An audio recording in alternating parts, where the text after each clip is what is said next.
Hey generations, there are three things I want to put on your radar on this Friday, October 14th. Thing number one, hey, thank you, and wow, praise God. In the last 45 days, a tremendous amount of money has come in terms of giving at Generations Community Church. You'll have a full financial report that goes out on Saturday, but as we sit at the moment, the church's general fund or checking account has $5,000 just sitting in it, and we're on target to exceed what we have budgeted for the fiscal and calendar year of 2022. Many of you have been generous, so I just want to say thank you. And I want to acknowledge God's provision in all of this. It's probably good and also ironic. We've been in this series about scarcity and abundance. We can count on God to provide for our needs. Secondly, we welcome baby Santos into the world. She arrived yesterday, Thursday, weighing 9 pounds. You can find all the details on the Generations private Facebook group.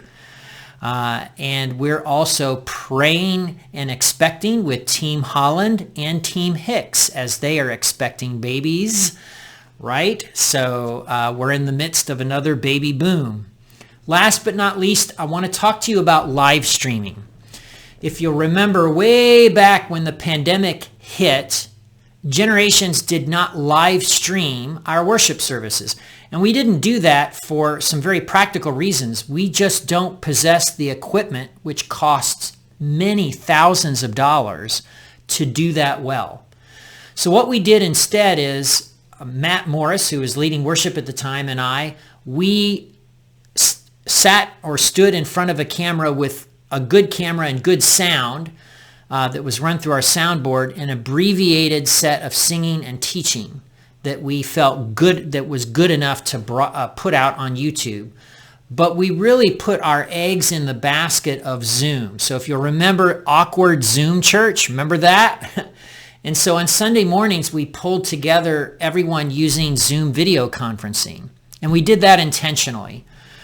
As we move forward, I want to name something that I value as your pastor, and I want to name some realities about our church resources. One, I'm not a Luddite. I actually believe that Generations, to be an effective church and effective at reaching people, has to embrace in-person as well as digital, etc., and using technology. It's not either or, it's both and. But when it comes to this, when it comes to the specifics of live streaming, I really want to see our resources and man hours go into helping people to engage Sunday afternoon through Saturday afternoon, rather than simply putting up the worship service that took place on Sunday mornings. So I wanted to name that for you, and so I wanted to alert you that the public live streaming of our worship will end with the Sunday, October 30th worship service. So I wanted to put that on your radar. And I wanted to ask you to pray. Pray about resources, pray about things as we enter into 2023. There's some things I'd love to see happen. And I'm expectant as we get into that season. It is good to see things going on here at the church house. You know, we moved here back in 2019 because we wanted space.